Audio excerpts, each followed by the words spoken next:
संगीतज्ञ बंधु, परमात्मा की अकारण करुणा, अनंत अनंत जन्मों के पुण्यों का प्रभाव, प्रारब्ध के पुण्य, वर्तमान के सत्कर्म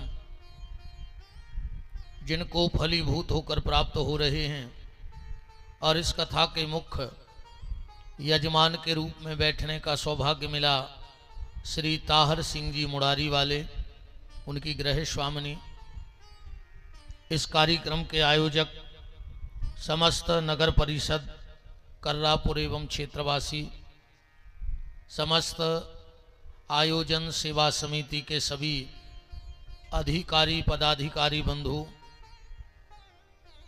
नगर के और आसपास के जहाँ जहाँ के भी भगत ठाकुर जी ने बुलाए हैं, सबको भगवत भाव से हमारे राम, आपके हृदय में बैठे राम को प्रणाम करते हैं। और पहले दिन की बड़े श्रद्धा के सहित आप सबको सीताराम। हमारे कल्याण सिंह जी पूर्व सरपंच महोदय, हमारे आचार्य जी, मंच के कुशल संचालक श्री महेश नेमा जी जिला उपाध्यक्ष, और आप सभी का बहुत बहुत हृदय की अनंत गहराइयों से बहुत बहुत मान और सम्मान है। माता रानी की बड़ी कृपा। और एक बात आपसे कहें, मैं आप सब बुजुर्ग ब्राह्मण संतों के आशीर्वाद से बहुत घूमा हूँ और हर 7 दिन में या तो गांव बदल जाता है या जिला या प्रदेश बदल जाता है, पर जितना दिव्य स्वरूप यहाँ पर माता रानी का विराजा है, हमने लगभग बहुत तीर्थ भी किए माता पिता के सत्कर्मों के फल से। खूब तीर्थों में हमें दर्शन का सौभाग्य मिलता है, पर जितना तेज और जितना मन को सुकून यहाँ एक बार और आया था तब, और आज माता रानी के चेहरे पे नजर पड़ी और आंखों से अश्रु की धार बहने लगी, ये बड़ी कृपा है। और हम तो कहते हैं कि बहुत दूर दूर तक लोगों को पता होना चाहिए कि माता रानी का इतना दिव्य स्वरूप कर्रापुर में विराजा है। ऐसी पावन धरती को हम प्रणाम करते हैं। और कि आप सबको माता के गोदी में विराजमान होकर के कथा सुनने का सौभाग्य प्राप्त हो रहा है। और इतनी गर्मी में जो कर्रापुर की कलश यात्रा निकली, अपन तो बुंदेलखंडी आदमी हैं, स्टैंडरी के शब्द तो हमें नहीं पता काय को का अर्थ बनत है, पर बुंदेलखंडी के शब्दों की बड़ी कृपा है। एको नाव है कर्रा, कर्रा माने बहुत खतरनाक, बहुत पक्को काम है, तो कर्रोई काम भाव है आज कलश यात्रा में। तो आपके लिए कलश यात्रा के लिए भी धन्यवाद। देखो, हम लोग सत्संग के माध्यम से कथा में प्रवेश करें। आप सबसे इस दास का निवेदन है, जितना अधिक से अधिक हो सके इस मानव जीवन में भगवान का नाम ले लेना, क्योंकि भगवान का नाम ही हमें इस भाव के जंजाल से दूर करेगा। दूसरा कोई साधन इस भाव से दूर करने का नहीं है। नवरात्रि प्रारंभ हो गई है। अच्छा, कितनी रात्रियां होती हैं? एक तो होती है नवरात्रि, होती है कि नहीं होती?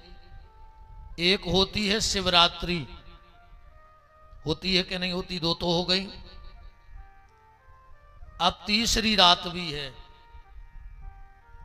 और कोशिश करना कि उस तीसरी रात से तुम लोग निकल जाओ। अगर उस तीसरी रात में ये जीवात्मा फंस गई तो संसार में पड़े रहोगे,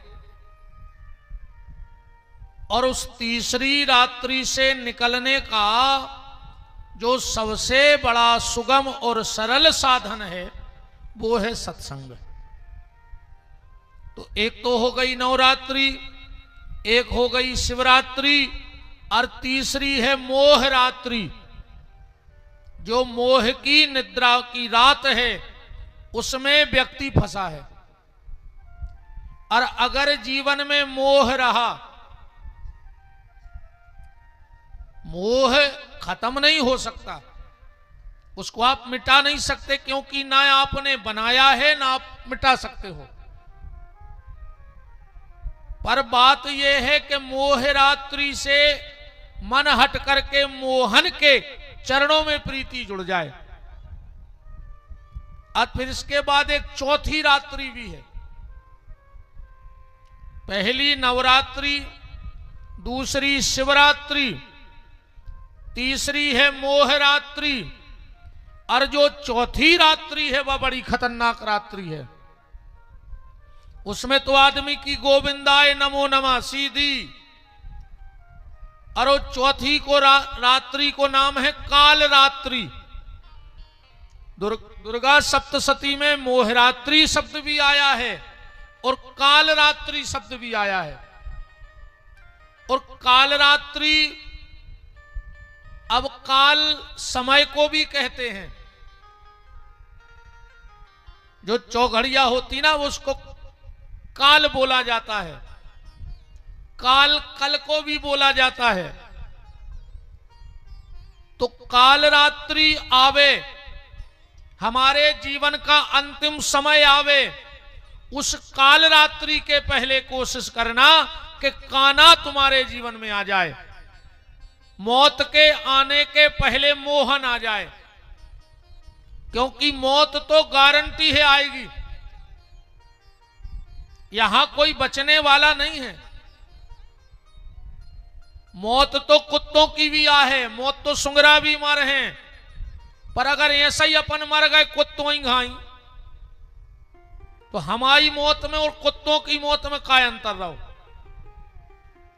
कुत्तों का काल तो आएगा, जानवरों के जीवन में काल तो आता है, पर काना सिर्फ मनुष्य के जीवन में आता है। इसलिए कोशिश करना कि काल के पहले कन्हैया आ जावे, मौत के पहले मोहन आ जावे, तो समझना ये मानव जीवन सार्थक है। कि सोई पावन सोई सुभग शरीरा। कौन सा शरीर पावन है? गोस्वामी जी चाहते तो लिख देते कि ब्राह्मण का शरीर पावन है। गोस्वामी जी लिख देते कि क्षत्रिय का शरीर पावन है। गोस्वामी जी चाहते तो वैश्य कनिष्ठ का शरीर पावन लिख देते, पर यह नहीं लिखा कि कौन जाति का व्यक्ति पवित्र है। गोस्वामी जी ने लिखा है सोई पावन सोई सुभग शरीरा, और जो तन पाए भजे रघुवीरा। जो मनुष्य का चोला पहन करके भगवान का नाम ले रहा है, समझ लेना वो पवित्र है, वो पावन है, बाकी तो सब मिथ्या है।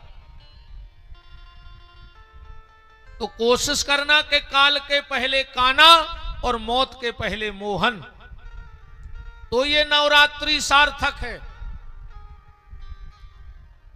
माता रानी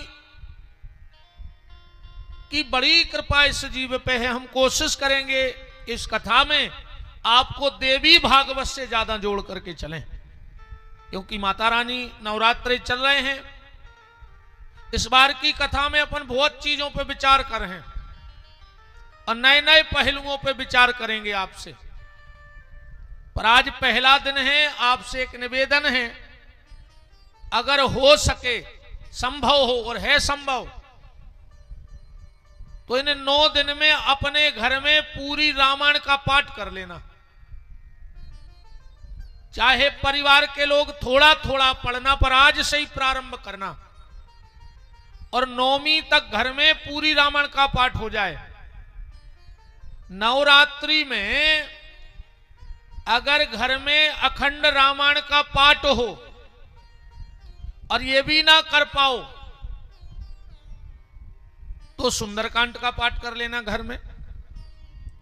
जिनके परिवारों में नवरात्रे में नवाह परायण रामचरितमानस का पाठ हो जाता है, उस परिवार में अकाल मौत नहीं होती। मैं विश्वास दिला रहा हूं आपको, मेरी बात पे विश्वास करना।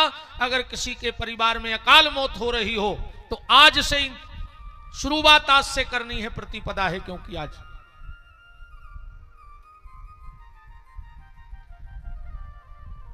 तो कथा में हम लोग प्रवेश करें, प्रारंभ हो ग्रंथ का।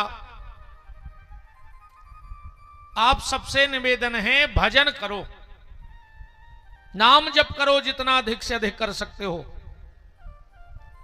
क्योंकि नाम की बड़ी महिमा है। सबका मूल भगवान का नाम है। आपको शिव अच्छे लगते हो, शिव न मंत्र का जाप करो। आपको दुर्गा अच्छी लगती है, दुर्गा मंत्र का जाप करो। कृष्ण नाम का जाप करो, शिव नाम का जाप करो, पर माला भजन जरूर किया करो अपने अपने घरों में, क्योंकि भजन का बड़ा प्रभाव है जीवन में। दुनिया में 4 प्रकार के लोग हैं, ध्यान से सुनना, और उनमें से फैसला करना कि तुम्हारा कौन सा नंबर है, तुम किस नंबर में आते हो। और हम गारंटी दे रहे, इन 4 गोला में कहूं न कहूं तुम फंस जाओ, और ने फंसो तो हमारा चैलेंज है, खड़े हो जाइयो भाई 4 बातों के बाद कि गुरुजी हम इन 4 में से कहूं नहीं दिखा रहे कि हमको आए। 4 से बाहर जा ही नहीं सकते आप। 4 लोग कौन? पहले वो जिनका यहां बहुत सम्मान है दुनिया में, पर परमात्मा के घर में उसका कोई सम्मान नहीं। दूसरे वे जिनको इतने बिल्कुल सम्मान नहीं है, पर भगवान के घर में उनको बहुत सम्मान है। तीसरे वे ने जिनको इतने सम्मान आए, उनने उतने सम्मान आए। और चौथे वे जिनको इतने भी सम्मान है और उतने भी सम्मान है। अब जे 4 को आए सो तुमने देखियो, तुम तो नहीं है उनमें हुई, गारंटी है कि हुईयो। आज हम कोशिश कर रहे हैं, पहलो दिन है, नवरात्रा लग गए हैं, आज हम भी पाठ करवा रहे हैं, बैठे हैं गौशाला में, तो आज तीखी बाणी मुंह में से ना निकले। कल से तो फिर हम 20 वर्ष ही चुके हैं तुम्हारों के। आज तो हम छोड़ हैं, कोशिश कर हैं, मन में नकर तो जे हैं, उतने 2-5 शब्द तो नकर ही जे भाला, पर हम कोशिश करें कि आज ने बोलने पर कछु। बाकी तो फिर अब सब जानत हो कि हम काके हैं, सो तुमोरे जानत हो। जो जब तुमोरों ने कर्रापुर में कर्री कलश यात्रा निकारी है, तो विपिन बिहारी कर्री के वे में अब चूक व्यवहारों ने कहा ऐसी करनी हुन्ने अब कि तुमोरे घन्नो करा है हो कि भाव कया है, आज कई कया है महाराज ने। तो इन 4 में से देखना कि तुम कौन हो। पहले वे जिनको इतने खूब सम्मान है, पर भगवान के घर बिल्कुल सम्मान नहीं है। वे आए पैसा वारे, जिनके अच्छो पैसा दाओ भगवान ने, पर मजाल है कि उनने 1 रुपया कबू को अच्छे काम में दाओ हुए। 1 रुपया की उनके घर से कबू चंदा गई हो कहूं, पर इतने सम्मान है, पैसा वारे आए तो सम्मान तो करने पर कि नहीं करने पर उनको, पर भगवान के घर में उनका कोई सम्मान नहीं होगा। क्योंकि देखो भगवान ने कही है 3 चीजों में से एक ही हमें दे दो, 3 में से एक तो दो अपने लगा। 3 चीजें हैं भगवान को देवे। सबसे पहले तो भगवान कहते हैं मन दो, मन लगाओ हम में, और अगर तुम्हारा मन नहीं लग रहा हो तो तन ही लगा दे हम में।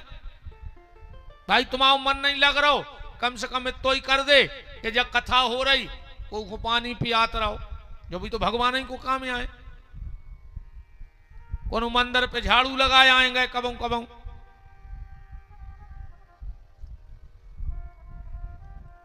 तन लगाओ भगवान में अगर मन नहीं लग रहा हो तो। और भगवान कहते हैं जब 2 ही ने लगे, ने मन लगे तुम्हारा ने तन लगे, तो तनक बहुत अच्छे काम में धन ही लगा दे, धन ही लगा दे कम से कम। धन तो लगा सकत कि नहीं लगा सकत। सुने आदमी मन लगा रहा हो भगवान में, ने तन लगा रहा हो, ने धन लगा रहा हो। देखो स्कूल में जब पेपर आउट है तो मैं लिखो रहे थे दो में से किन एक का उत्तर का है आचार्य जी। ऐसा तो नहीं है कि दो ही लिखने पर हुए। पहले आज तो का खा, अब अंग्रेजी को चल गया सब थे ए बी, या तो ए का उत्तर दो या बी का उत्तर दो। तुमने ए को उत्तर दे पा रहे ने बी को उत्तर दे रहा है। दो में से एक तो लिखने पर है और एक लिख दो तो पास हो जाओ।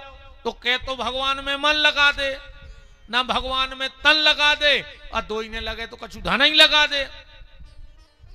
अब पूरी जिंदगी धन इकट्ठो करत रहा, मर के बन हो सुंगरा। कम कर्रापुर में है सुंगरा, हो ही नहीं सकत नहीं हो।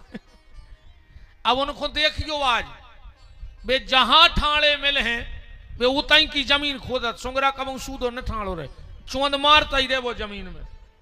वो खबर रहे थे कि हम पहले जन्म मेरे कहूं गड़ा आए थे। अब वो खबर रहे थे न के कहां गड़ो, सो जहां ठाणो उतई खोद रहो कहता ही मिल जाए। सो ज्यादा धन गड़ा के न धरियो ना सुंगरा बन हो यही कर्रापुर के।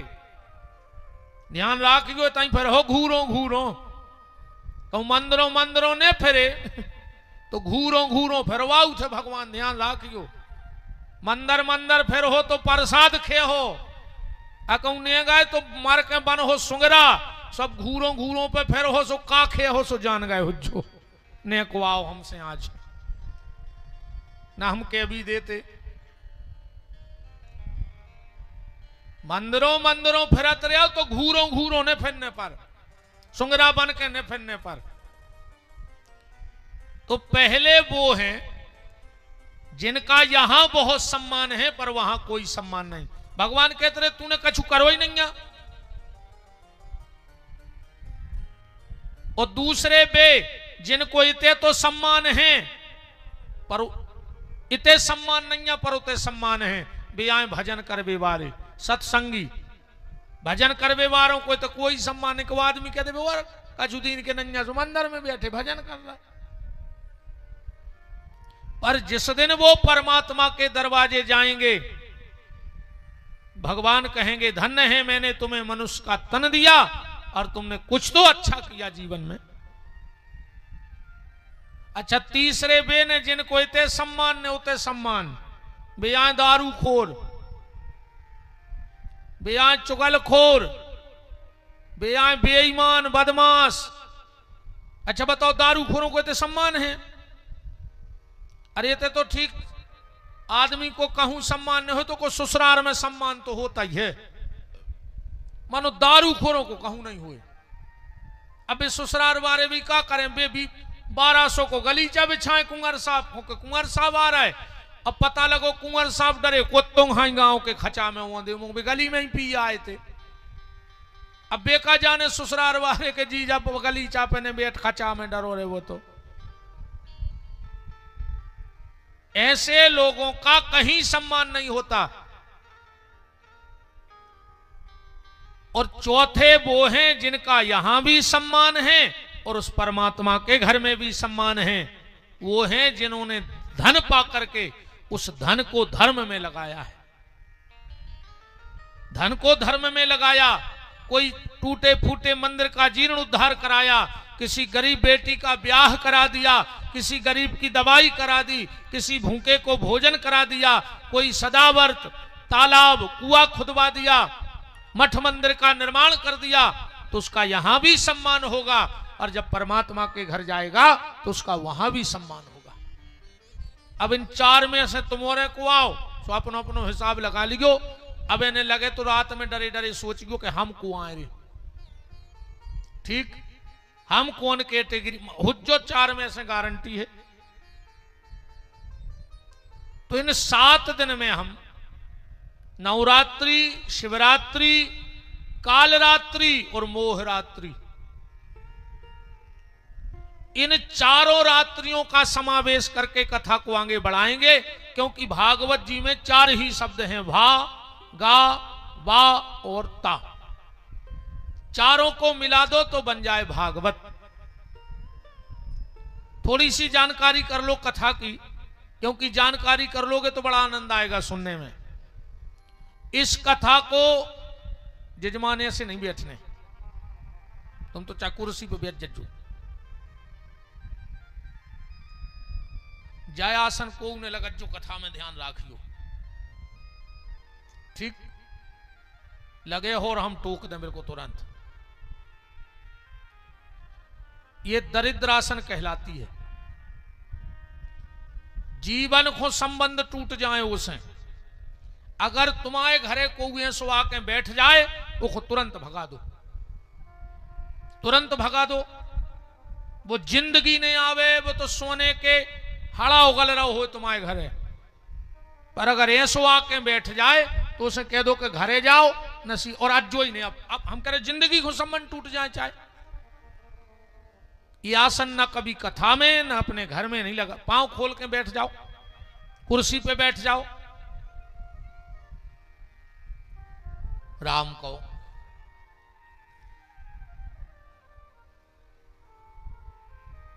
तो थोड़ी सी कथा की जानकारी हो जाए।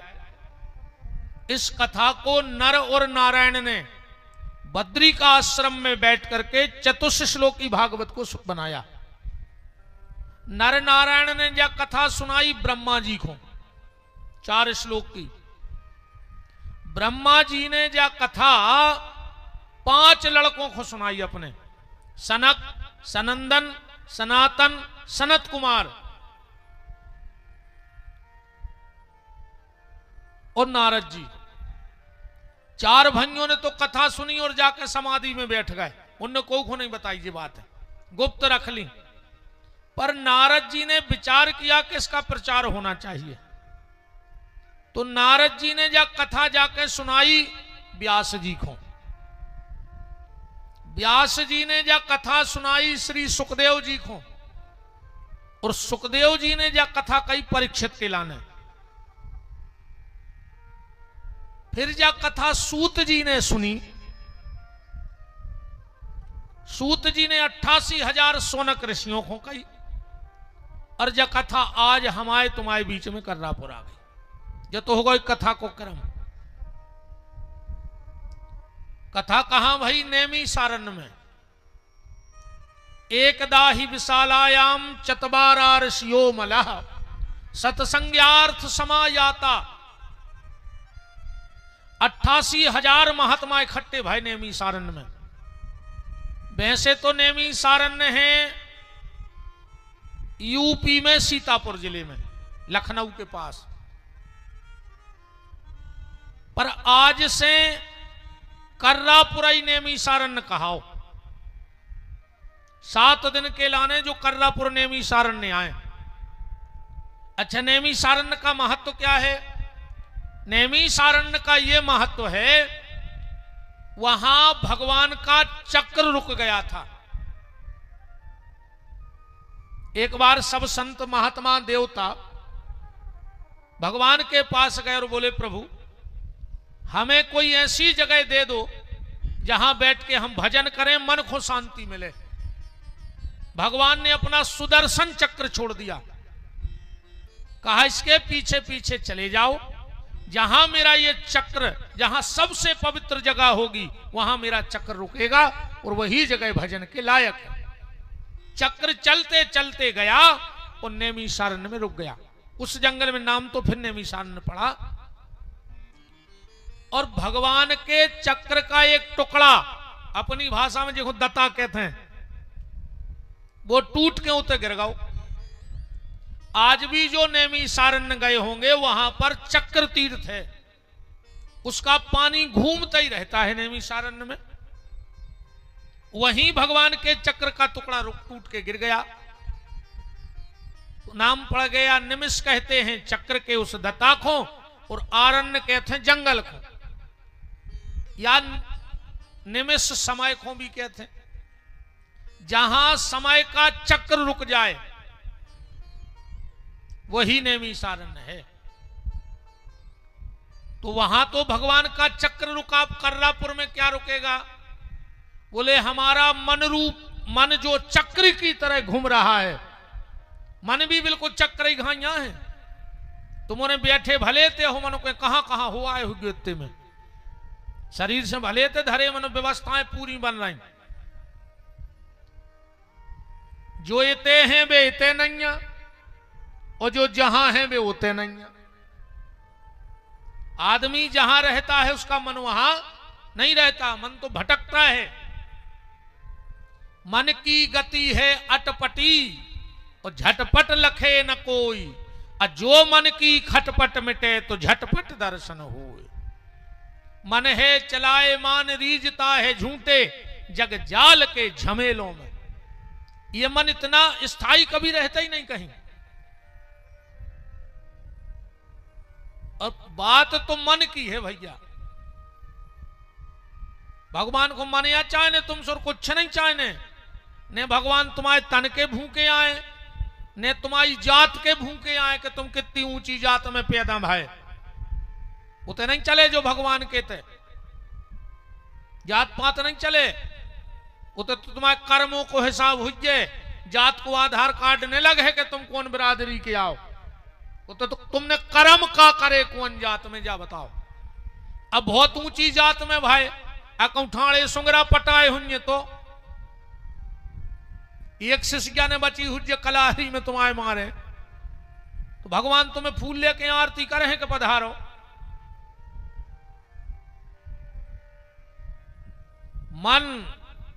मन की शुद्धता भाव चाहिए। अब जैसे ये बहन जी हरे आज 4 बजे से दुर्गा ढार रही हुई है, और घर की सास का प्यासी बैठी घरे बेर बांधे हुज्जो सास से, ये तो याद मंदिरों हूँ गदबद मार जाओ क्या गली में ठे वो लग के 4 बजे हाथ गोड़े टूट जे, ध्यान राखियो। घर की सास से बेर बांधे नो दुर्गा। अच्छा कचू कचू कहते कहीं हम तो बासी दुर्गा ढार हैं, बासी तुम्हारी मटेली की रोटियां हैं काहे रात भर में बासी हो गई। तुमने बड़ी कृपा करी कि एक कसेड़ी पानी आज चढ़ा दो, ना कहो वे 2-3 दिन में सड़ जाती। बताओ कहा पागलपन चढ़ो आदमी को, कहीं हमें बासी दुर्गा ढाने भगवान सोई बासे होत कब बताओ भगवान बासे भाई आज नो। अच्छा ईमानदारी बताओ क्या तो कहीं हम तो बासी दुर्गा ढार रहे बार बासी ताती कहां है फिर हम क्या बताओ। भगवान तक बासे कर दे इन्होंने ने। घर की सास प्यासो मार रही वे दुर्गा ढार रही, बिल्कुल नहीं जज्जो दुर्गा ढार बे शेर खा ले तुमको। दुर्गा जवाई ढारियो गांव में जे जगह दुर्गा धरी आरती में जवाई जज्जो, अगर सास से बेर खोल लियो आ जाई मूड धर के कहूं सास के पांव पर ले और कहो मम्मी गलती हो गई तो जज्जो तो कर्रापुर में दर्शन करबे न घर ही मारियो। कहूं ने जज्जो का भीड़ कर रहे जबरदस्ती तो पंडालों में ने कहीं रे आज पेलो देना है नहीं खबर नहीं देती यार। हमारा स्वभाव बन गया, हम तो पागल से हो गए हैं। अब आज हम सोच रहे थे पेलो देना है आज ही कट जाए पनवेश्वर अच्छो। माता हमसे नाराज हो जो मनो का ने हो जे रे कि अच्छो आइया सही सुधार रही बेटा।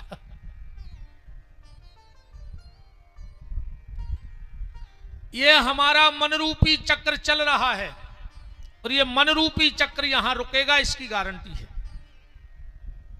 अपन अगर आज के और सब जोड़ ले 3 घंटा बैठ भी तो 3 घंटा में 7 दिन के 21 घंटा हो गए कथा के। अच्छों में से 1 घंटा तो मन लगा ही जे नहीं लगे 21 में, एक भी नहीं लगे तो भी नहीं डरज्जो 5 मिनट तो लगा ही जे 7 दिन में भगवान में मन ये तो भी नहीं लगे तो भी नहीं डरज्जो।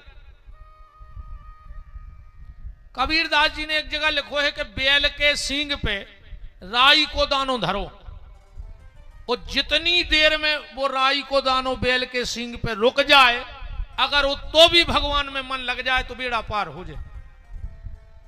बैल के सींग पे राई को दानो कितनी देर धर हो गिर जे इतना ही मन लग जाए। और तुलसीदास जी तो कह रहे एक आदमी गौ तुलसीदास जी के आदमी को भजन कितो करो चज्जे। तुलसीदास जी बोले 1 घड़ी 1.5 घंटा भजन करो गृहस्थी के लाने बताओ है 1.5 घंटा भजन, देखो बिल्कुल टेम ने हुए वो 1.5 घंटा करे। फिर भजन अलग अलग है कि कौन हो तो करो चज्जे। ब्राह्मण को ज्यादा नहीं तो 24 घंटा में 3 घंटा नाम जप करो चज्जे आसन लगा कर। ऐसे ऊपर हो जाए तो बहुत बड़ी बात है। सन्यासी बाबा जी बन गए हो तो 5 घंटा भजन करो। सन्यास धारण कर लिया है तो 8 घंटा भजन करो। पर तुलसीदास जी कह रहे जो बहुत फंसे भय व्यक्ति हैं गृहस्थी में, वे 1.5 घंटा तो भजन करें। अब बोले जैसे 1.5 घंटा नहीं कर पाए, तुलसीदास जी बोले तो आधा 1 घड़ी, बोले नहीं कर पाए, बोले आधी घड़ी 45 मिनट भजन कर लिया। बोले जैसे तो भी न कर पाए तो बोले आदऊ में पुनियाद 22 मिनट भजन करो। अब बोले जैसे 22 मिनट भजन न कर पाए तो तुलसीदास जी बोले फिर विपिन बिहारी से पूछ ले आगे कि वो बता है। अब तुलसीदास जी करे 22 मिनट भजन करो, और बोले तो न कर पाए तो बोले विपिन बिहारी बते है। अब हम बताएं क्या करेंगे अगर 22 मिनट भजन न कर पाओ। अब तो भगवान ने तुम्हारा अच्छी सुविधा कर दी, 4 लाइन बनी जा रही।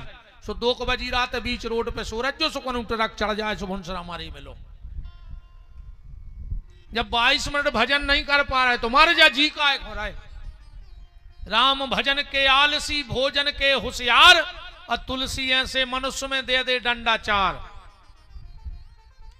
बताओ कहे खो भाई अकेले खावे चरवे, भगवान से कज्जो अगले जन्म में पड़ा बना दे चरत रज्जो। अकेले हर चीज को टेम है, भजन को टेम नहीं है। मार करे कुत्ता बन हो कुत्ता, जो कहते हमें कथा में जावे टेम नैया, हमें मंदिर जावे टेम नैया, हमें तीरथ जावे टेम नैया। भगवान कहते हम ऐसा कर दें कि तुम्हें काम ही नहीं रहे। बताओ अच्छे थे कि कुत्तों का काम है कर्रापुर के, क्या वहां रहे में गए कब गुलाल लगावे दूसरे गांव, कब कजरिए देवे गए, के रिश्तेदारी में काम ही नहीं, ना समाए फिर जाए। यही गांव के आ रहे जो जिंदगी मंदिर न गए थे सुमार के फिर कुत्ता बने कर रही पुर के। अब फिर रहा ये मंदिर वो मंदिर, इसे तुम्हारे जीगत में जात रख जो जाने तो पर है ही ऊंसे ने जिया उसे कुत्ता बन के जिया मन मंदिरों में तो जाने पर। तो 22 मिनट कम से कम भजन करो।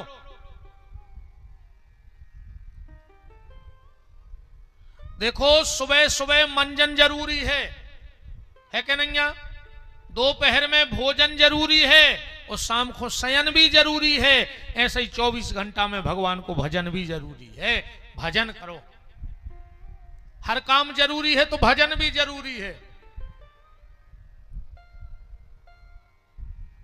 तो यहां हमारा मन रूपी चक्र रुकेगा, इसीलिए आज से इतनी जगह ही हमारा आज का नैमिषारण्य है। बोलो नैमिषारण्य धाम की। वहां पर विशाल संतों का समागम हुआ। अब परस्पर संतों में विचार चल रहा हो तो कि घोर कलयुग आ रहा है। वो कलयुग में व्यक्ति की जो बुद्धि है वह पाप की तरफ ज्यादा जे है। हाँ, अच्छे काम में नहीं लगे आदमी, न धन लगे, न मन लगे, न तन लगे। भीड़ तो कलयुग में हुई है इकट्ठी, पर वह भीड़ कैसी इकट्ठी हुई है? जैसी दुर्योधन ने इकट्ठी करी थी। दुर्योधन ने बहुत भीड़ इकट्ठी करी थी रे, 18 अक्षोणी सेना इकट्ठी कर ली उन्हें। पर दुर्योधन ने भीड़ इकट्ठी काहे करी? भीड़ इकट्ठी करी उन्हें मरवे के लाने। पर कर्रापुर में जो भीड़ इकट्ठी हो रही वह हो रही तरवे के लाने के भगवान हमारी बना देवे। तो ऐसी भीड़ को हिस्सा बनो कि जहां मरवे नहीं तरवे को काम हो गए। ऐसी जगह कभी मत बैठना। दोनों चीजों को सुरक्षित रखना है, मन को और तन को। मान के चलो तुम सिनेमा हॉल में बैठ जाओ, टाकीज में बैठ जाओ, तो वहां तुम्हारा तन तो ठीक है पर मन में दोष आ गया। आजे कि नहीं आजे? तन को कछु नहीं हुई है, लेकिन मन को दोष, जब ऐसे देखो सब जो ना देखना पड़े तो मन में दोष आएगा। और क्यों लड़ाई झगड़ा की भीड़ में इकट्ठे हो जा तो ते मन तो सुरक्षित रहे, और कहूं लठे आई हो पाई तो हाथ गोड़े टूट जाए, मनो तन की सीताराम हो जाए। पर जब हम भगवान की कथा सत्संग में जाते हैं तो हमारा यहां तन भी सुरक्षित है और मन भी सुरक्षित रहेगा। यहां दोनों सुरक्षा की गारंटी है, तुम्हारे मन की सुरक्षा और तुम्हारे तन की सुरक्षा, दोनों की सुरक्षा होगी। परस्पर विचार चल रहा है कि कलयुग आ रहा है, और कलयुग में व्यक्ति की बुद्धि पापमय हो जाए। भगवंत कथा न रुचेगी जिन्हें, नहीं शास्त्र की बात पे ध्यान धरेंगे, पढ़ के अंग्रेजी कहाएंगे साहब और होटल में मदपान करेंगे। अब लातन देख जवान सभी, निज मात पिता को ना ही चाहेंगे। बहुत विकट समय आवे वारो है, और अबे तो कमी रह गई। जितने सियाने बैठे एक बात बताइयो, जितनो सम्मान तुमोरों ने अपने बुजुर्गों को करो उतो का तुम्हारे लड़कों ने करो, तुमोरों को नहीं करो। वो जितने तुम्हारे लड़का आज तुम्हारा सम्मान कर रहे, हमोरों की औलाद बिल्कुल ही नहीं कर रहे, कब खत्म ही हो जाए वह चीज जोनो। धीरे धीरे कलयुग अपने पांव पसार रहा है। इसलिए ऐसी जगह बैठो जहां तुम्हारा मन और तन दोनों सुरक्षित रहें, और ऐसी जगह बैठने के बाद फिर ये संकल्प लो कि अब हम ऐसी जगह नहीं बैठेंगे। भाई अब तुम्हारे ठाकुर कहते बैठे हो कि नहीं बैठे, ठाकुर जी कहते बैठे हो, और इतने से उठ के कहूं ठेका पे बैठ गए तो धिक्कार है तुम्हारी जिंदगी को, चुल्लू भर पानी में डूब के मर जो। फिर अगर ठाकुर के बैठ गए और इतने से उठ के अगर ठेका पे बैठे तो धिक्कार है तुम्हारे जीवन को। कितनी अच्छी जगह। एक बात और मैं बिल्कुल चैलेंज से ये बात कह रहा हूं, अभी कल ही पितरपक्षों का विश्राम हुआ। अब ये पितरों का ही आशीर्वाद है कि जो भगवान की कथा में आके बैठे। पितर अगर प्रसन्न होके गए होंगे कल, तो अब व्यक्ति धर्म कर्म से जुड़ता है, और अगर पितर आंखों में असुगा लेके गए होंगे तो फिर तुम्हारे कथाओं में नहीं बैठो। अब कई आदमी कहता रहो तो को जा रहा हो 3 घंटा को बैठ रहा हो, हमने बैठ पे 3 घंटा कथा में। कई आदमी हमसे कहते महाराज हमें आदत नहीं है कथा में बैठवे की। तो भगवान कहते तुम 3 घंटा टेम ने निकाल पाए, अब तुम 3 महीना रहो नागपुर में, अस्पताल में बैठो सीधे। तो सुबेरे भगवान से जब प्रार्थना करेंगे कि प्रभु हमें कोनो मंदिर पे बैठार दियो, हमें सत्संग भागवत में बैठार दियो, हमें कथा कीर्तन में बैठार दियो, पर हमें कहूं अस्पताल में, थाने में और कचहरी में ने बैठा रही हो। ठाकुर जी इतनी कृपा करें रही हो हमारे ऊपर। मनो इतने बैठ तो बैठ नहीं पारे यार। आदमी फिर कहता कई काम लगो है। अब भाई कोनो घर को बीमार हो जैसो लेके भागो के जाके हो के थ्रेसर हो जान दे। कहूं तुम थ्रेसर को बैठ रहे थे तो धुआं उड़ जाए, जो नो बच रहे 2-3 घंटा में। बोलो राम को प्यारे, यहां बैठने के बाद कोशिश करना कि जब भी यहां से उठो तो और ऊपर की जगह बैठो, पर यहां बैठ के अगर नीचे की जगह बैठ गए तो धिक्कार है तुम्हारे जीवन को, चुल्लू भर पानी में डूब के मर जाओ। तो परस्पर चर्चा चल रही थी कि कलयुग आ रहा है और इसमें व्यक्ति की बुद्धि पापमय हो जाएगी। उसी समय श्री सूत जी महाराज आ गए। अभी अभी एक बात आपको समझनी होगी कि सूत जी को आए, सत्यनारायण की कथा कराओ सो सूत जी बोले, शिव पुराण कराओ सो सूत जी बोले। तुम तो कौन कथा बैठा ले, आके महाराज जी कहे कि सूत जी बोले। तो पहले का कोनु कथावाचक ने हतो भाई, पहले का कोनु कथावाचक ने हतो। जहां देखो सूत जी, सूत जी। तो ये सूत जी हैं कौन? बातें ये समझत चलियो कि सूत कौन किसे कहते हैं।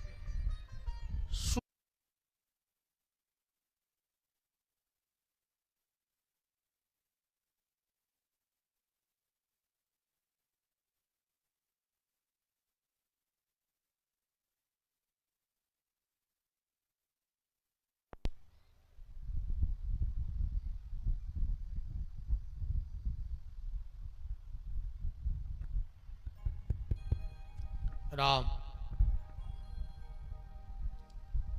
सूत एक जाति होती है। ये जाति बनती कैसे है? ब्राह्मण की हो कन्या, ध्यान से सुनत जाइयो हमारी बात। ब्राह्मण की हो कन्या और क्षत्रिय हो पुरुष, और उससे जो संतान जन्म लेगी शास्त्र के अनुसार उसको सूत जाति का कहा जाएगा। बात समझ में आ रही? ब्राह्मण की कन्या और क्षत्रिय पुरुष, और इन दोनों के मिलने से संतान का जो जन्म होगा वो सूत जाति की कहलाएगी। जब महाभारत का युद्ध प्रारंभ होना था तो भगवान अर्जुन को गीता का ज्ञान देने के लिए खड़े हो गए। अब बलराम जी ने विचार किया कि कन्हैया खुदाई कथा के वे बैठ रहे, अब ठिकानो है नहीं, कब नो चलने जो नो हम घूमे आए। उठाया हल और बलराम जी चल पड़े। चलते चलते नेमी सारण्य में पहुंच गए, जहां पर लोमपाद नाम के सूत, जिनकी आयु थी 45 वर्ष, कथा बांच रहे थे। कछु संत महात्मा बैठ के सुन रहे थे। सामने बलराम जी आए। अब सूत जी जो कथा में बैठे थे विचार करने लगे कि अब अगर हम उठ के प्रणाम कर रहे हैं तो व्यास गद्दी की मर्यादा चली जाए, और अगर हमने उठ के बलराम जी को प्रणाम न करो तो गड़बड़ हो जाए, भगवान के बड़े भैया हैं। अब क्या करें? आखिरी में विचार कर लिया कि हम व्यास